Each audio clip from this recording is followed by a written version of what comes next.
We're kicking off today with Aleister Black, who was set for in-ring action against Kit Wilson of Pretty Deadly this week on SmackDown, yet the encounter never happened after a chaotic moment involving Ron Killings. The veteran stormed out from the back before Black's match could begin, attacking Wilson and locking him in an STF until he knocked out the tag team star, leaving Black in disbelief about what was happening.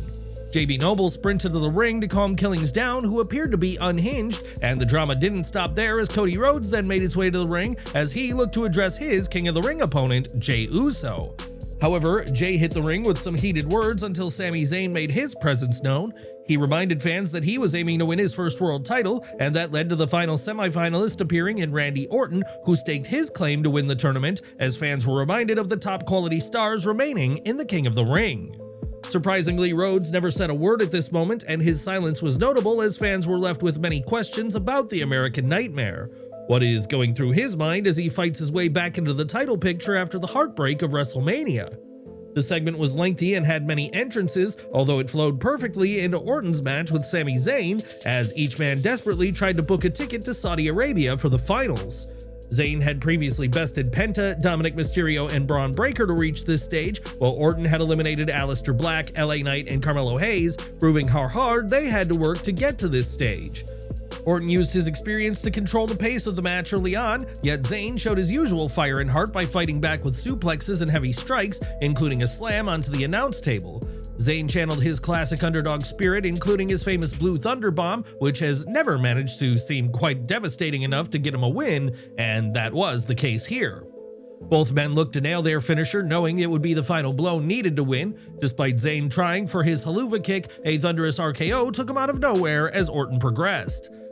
This interestingly continued WWE's trend of spoiling who will win each match in this tournament. As we reported yesterday, a small crown appeared above one wrestler on the match graphics for this tournament, and that had appeared above Orton ahead of time, with WWE seemingly giving things away. WWE seems to be teasing the possibility of Orton and Rhodes finally facing each other in the final of this tournament, bringing the former mentor and protege together in what would be a full circle moment for both men. However, there was a strong case that Zayn should have won here, as his momentum and passion seemed perfect to win this tournament, especially with his longtime rival Gunther holding a world title right now. Zayn did showcase a more aggressive edge in this match, even poking Orton in the eye, which could be a sign that Karrion Kross's recent mind games are starting to impact his personality. Do you think WWE made the right call with Orton winning, or should Zayn have been the one heading to the finals? Drop your thoughts in the comments. The situation between Killings and Black continued backstage, with the former AEW star wanting to know why he keeps getting involved in his matches. However, this is where Damian Priest entered the conversation and told his longtime rival Killings to focus his hostility on John Cena. This is precisely what Killings attempted to do later in the evening when he faced the 17-time world champion in singles action. Killings secured a surprise win against all odds, however, that did come courtesy of a disqualification after Cena used the undisputed WWE title as a weapon. Interestingly, during this match, the commentary team referred to Killings as R-Truth, creating confusion. Has WWE returned to his previous name, or is this a small slip-up from the commentary team? While Cena might have lost, he was the man who stood tall at the end of the night, reminding everyone why he's in the position he's in right now. He delivered a brutal post-match beatdown on Killings when Living Color's classic Cult of Personality blared out of the arena as CM Punk charged down to the ring. However, his plans to make a dramatic save didn't quite work, as Cena dropped him with a low blow. He finished that with several devastating title shots before destroying his current rival with an attitude adjustment through a table. Cena didn't stop there though, as he grabbed the microphone and delivered his version of Punk's infamous pipe bomb, which had the crowd hanging on his every word, as Cena made it clear he wasn't wrapping up his WWE career quietly. He admitted that he has a lot of stuff to get off his chest, and then literally broke the fourth wall. Cena stated that Punk is a loudmouth who changes his values more than he does t-shirts. He went on to name drop Claudio Castagnoli, Nick Nemeth, and Matt Cardona in a shocking moment that PW Insider reported was off script. Cena then brutally labeled Punk Mr. TKO, stating that he's a millionaire and not a rebel, a capitalist and not a punk, in what proved to be a brutal blow. It was a phenomenal promo that added a lot of intensity to their upcoming title match. The show went off the air with referee Daphne LaShawn helping Punk up as he looked wounded and dazed. His disbelief was clear, showcasing that WWE has done a great job of ramping things up between them. Now we turn it over to you. What do you think of Cena's promo? Was this a masterclass in storytelling or did it go too far? How do you feel about the Cena vs. Punk feud heading into Night of Champions? Let us know in the comments. WWE kept the momentum going for that rivalry when it showcased one of its classic video packages, which the company did so well this week, highlighting the long feud between Cena and Punk. However, there was a notable moment from Punk's pipe bomb that ended up being cut out. This was the portion where Punk name-dropped Vince McMahon, proving WWE still doesn't want to mention the disgraced former chairman.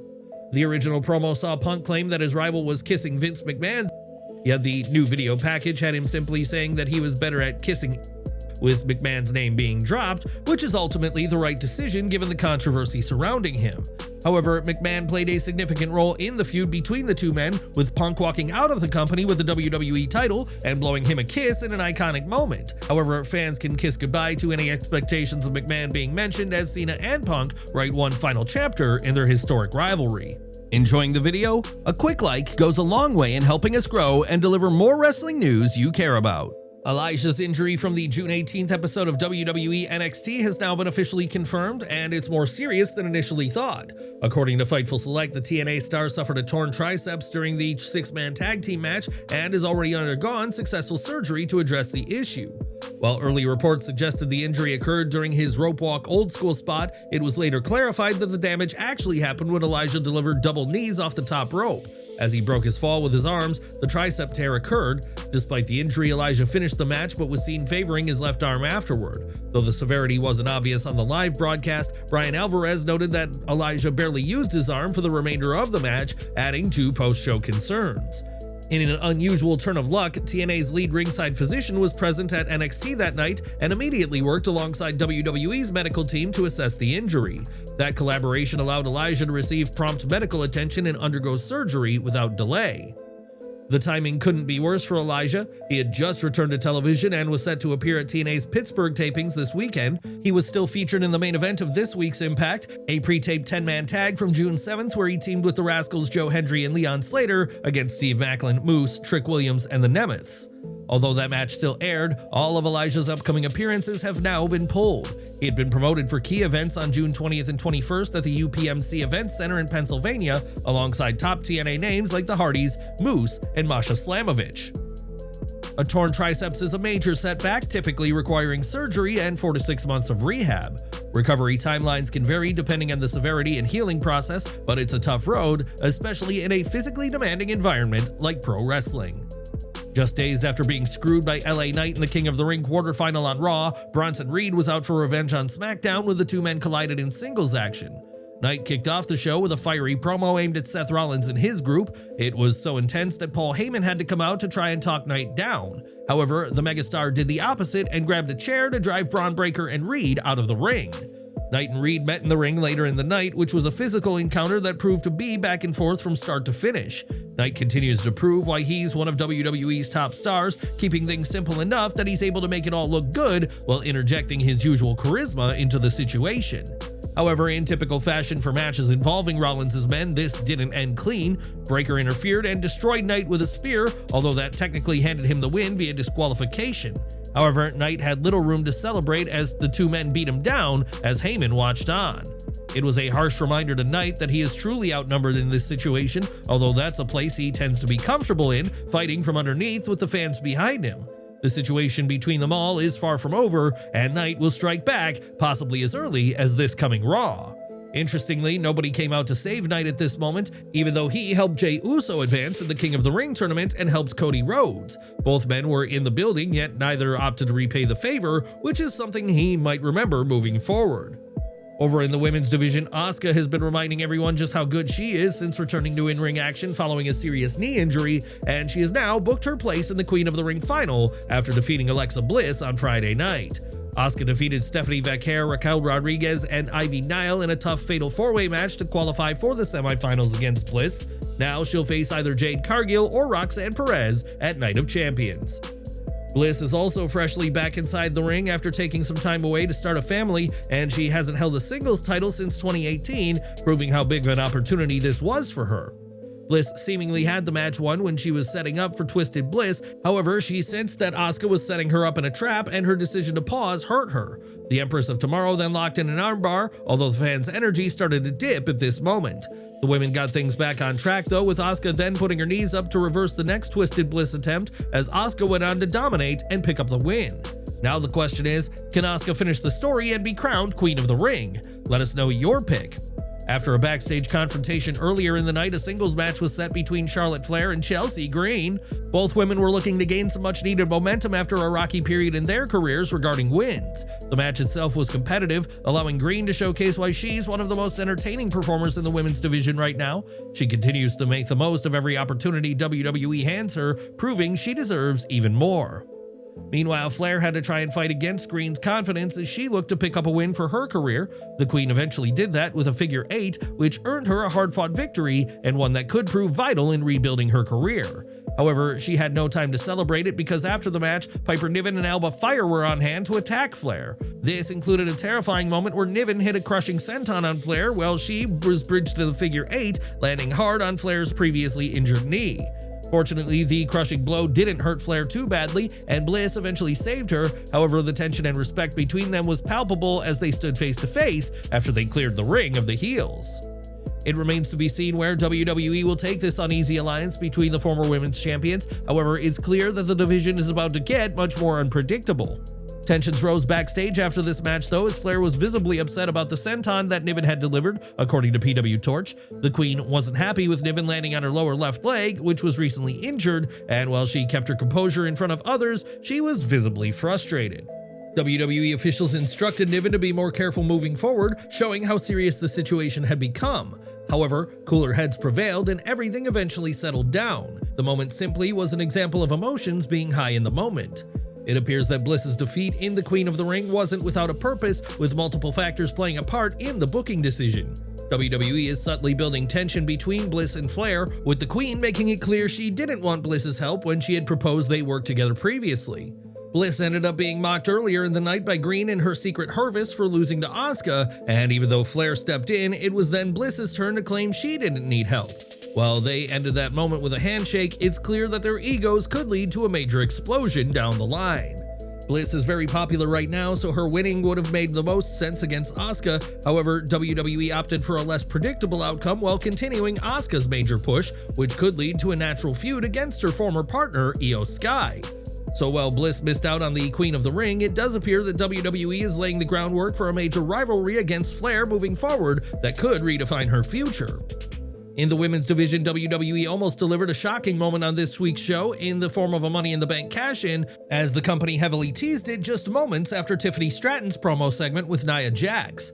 A last woman standing match between them was confirmed for next week, and the Irresistible Force aimed to gain an advantage by laying out the title holder in the middle of the ring, providing a perfect setup for Naomi to make her impact. She hit the ring to make history, only for Jax to put a stop to it. She then left Naomi lying as well following their argument. It was only a small tease for a cash-in, with this segment being more about advancing Jax and Stratton's story, which has lost a considerable amount of momentum from earlier in the year. Their match should be a fun way to culminate their rivalry, and Naomi will likely tease another cash-in during that moment. However, the title scene on Fridays seems to be in a creative struggle until that moment. Whether Naomi is a heel or not, a cash-in will get a massive pop from the crowd as fans appreciate what she's brought to the business, and they're keen to see Naomi win gold after an 8-year run since her last individual title reign. Tonight it was revealed that the Wyatt Six will compete in tag team action next week against the Street Profits for the SmackDown Tag Team Championship. This matchup came as a surprise. Many expected the Wyatt Six to dominate the division first before getting a title shot, but jumping straight to the Street Profits raises an interesting possibility. Perhaps WWE wants to put the tag titles on the Wyatt Six early. That way, future rivalries can feel fresh and unpredictable as challengers step up to face the new champions. We are ending the SmackDown review with former Bloodline stablemates Jacob Fatu and Solo Sikoa, who came face-to-face this week for the first time since the United States champion screwed Sikoa during the Money in the Bank ladder match. However, Sikoa was willing to give Fatu one last chance, claiming that Fatu is all he cares about after proclaiming his love. However, Fatu wasn't buying anything that Sikoa was selling him. Instead, he claimed that Solo has been using him to try and gain fame and status. He evidently had enough of that, so he laid down his title and told Sikoa that he'll have to fight for it if he wants it. Sikoa went for a cheap shot as JC Mateo then made his presence known, outnumbering Fatu in the process. However, Fatu wasn't on his own for long as Jimmy Uso hit the ring and made the save, eventually staring down Fatu, as it was clear the two men aren't on the same page yet. While Uso's rescue was supposed to be a grand moment, he did lose his footing on the ramp and ended up limping, which made the segment less impressive and provided fans with a worry he got hurt. It was later revealed that the match had been booked for Night of Champions with the US title on the line. This will be Fatu's second title defense since WrestleMania 41. He defeated Damian Priest, Drew McIntyre, and LA Knight in a four-way at Backlash during his previous match. This was an impressive moment for Fatu overall though, as he showcased his charisma and microphone skills once again. He continues to grow his bond with the fans, and that's going to be vital as the next chapter of the Bloodline saga begins. How did you find WWE SmackDown this week, and what was the standout segment? Let us know in the comments below. Now, Trick Williams has been riding high since capturing the TNA World Championship last month, now holding the top title of another promotion. However, the reaction backstage in TNA hasn't been entirely positive. Speaking on Gabby AF, Mike Santana revealed that the TNA locker room isn't thrilled about Williams being their world champion. Santana admitted he's one of the first to feel that way and believes Trick is fully aware of the tension. He explained that TNA's locker room has always been vocal and honest, with talent unafraid to express their opinions. Santana's frustration is also personal. On the June 3rd edition of NXT, he lost his shot at the title to Williams, who retained the championship with unexpected help from AJ Francis and KC Navarro, adding fuel to an already heated situation. More Randy Orton news as fans were left speculating about his WrestleMania 41 opponent after Kevin Owens withdrew due to a serious neck injury. Although Joe Hendry ultimately stepped in for the high-profile match, it's now been revealed that Aleister Black was also briefly considered for the spot. In an interview with Le10 Sport, Black confirmed that there were internal discussions about facing Orton at WrestleMania, but the idea never progressed as WWE chose a different creative direction. He admitted he would have eagerly accepted the opportunity, calling any match with Orton a valuable experience, especially on a stage like WrestleMania. While he acknowledged it would have been nerve-wracking, he said he wouldn't have hesitated for a second. We end with news about the dead man. As reported yesterday, The Undertaker has addressed the rumors about joining WWE's creative team, and there is genuine interest on his part. In a new interview with WrestleStar, the WWE legend confirmed that discussions have taken place and that he's open to the idea, provided the schedule and commitment can be managed. This follows recent comments by Conan, who noted on Keeping It 100 that The Undertaker had already been involved backstage during events like Money in the Bank and Worlds Collide, offering creative input. With his success mentoring talent on WWE's LFG series and his decades of in-ring experience, the dead man could become a major asset behind the scenes if the right arrangement comes together.